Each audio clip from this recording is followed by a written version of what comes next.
ഞങ്ങളുടെ ഈ പ്രാവശ്യത്തെ കൂർഗ് ട്രിപ്പിനിടയ്ക്ക് ഞങ്ങൾ എല്ലാവരും കൂടെ ഒരുമിച്ച് ആസ്വദിച്ചൊരു കാര്യമാണ് പൊതിച്ചോറുമായിട്ട് പോവുക എന്നുള്ളത്. ഇപ്പോൾ രാവിലെ എണീറ്റ് ചേച്ചിയും ചേട്ടായിയൊക്കെ കൂടെ പൊതിച്ചോറൊക്കെ കെട്ടി.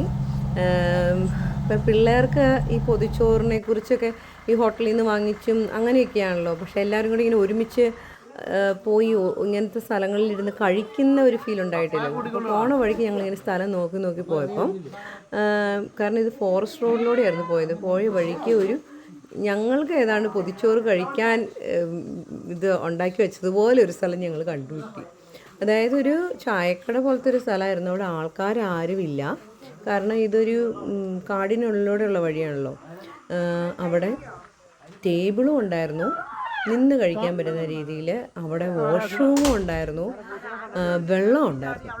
ഒരു മനുഷ്യരില്ല ഞങ്ങളവിടെ ചെന്ന് നോക്കിയിട്ട്. അപ്പോൾ ഞങ്ങളെല്ലാവരും കൂടെ ടേബിളിൽ നിന്ന് കുറേ പൂച്ചകളൊക്കെ വന്നിട്ട് അവിടെ നിന്ന് 2 ടേബിളേരും വലിയ 4 പൊതിച്ചോറാണ് മൊത്തം കിട്ടിക്കൊണ്ട് പോയത്. 4 പൊതിച്ചോറും തുറന്നു വെച്ചു. എല്ലാവരും കൂടെ ഇങ്ങനെ ഗ്രൂപ്പായി ഇതിനകത്തേക്ക് കൈയിട്ട് അറ്റാക്ക് ചെയ്ത് തുടങ്ങി.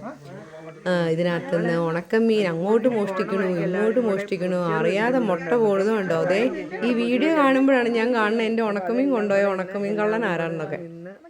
അപ്പം അങ്ങനെ എല്ലാവരും കൂടി ഇരുന്ന് കഴിച്ചുകൊണ്ടിരിക്കുമ്പോൾ ഞങ്ങൾ പണ്ടത്തെ സ്കൂളിലെ ഓരോ മെമ്മറീസും ഇതൊക്കെ ഷെയർ ചെയ്യുമായിരുന്നു കേട്ടോ. ഞങ്ങളുടെ പിള്ളേരെയൊക്കെ സംബന്ധിച്ച് ഇങ്ങനത്തെ ഈ മെമ്മറീസ് ഷെയർ ചെയ്യുമ്പം അവരിത് റിയലിസ്റ്റിക് എന്താണ് നടന്നതെന്നുള്ളവർക്ക് കുറച്ചൊക്കെ ഇമാജിൻ ചെയ്യാൻ പറ്റും എങ്ങനെയായിരുന്നു ഞങ്ങളുടെ സ്കൂൾ ലൈഫ് എന്നുള്ളത്. അപ്പം അവരും അത് ഭയങ്കരമായിട്ട് എൻജോയ് ചെയ്തു.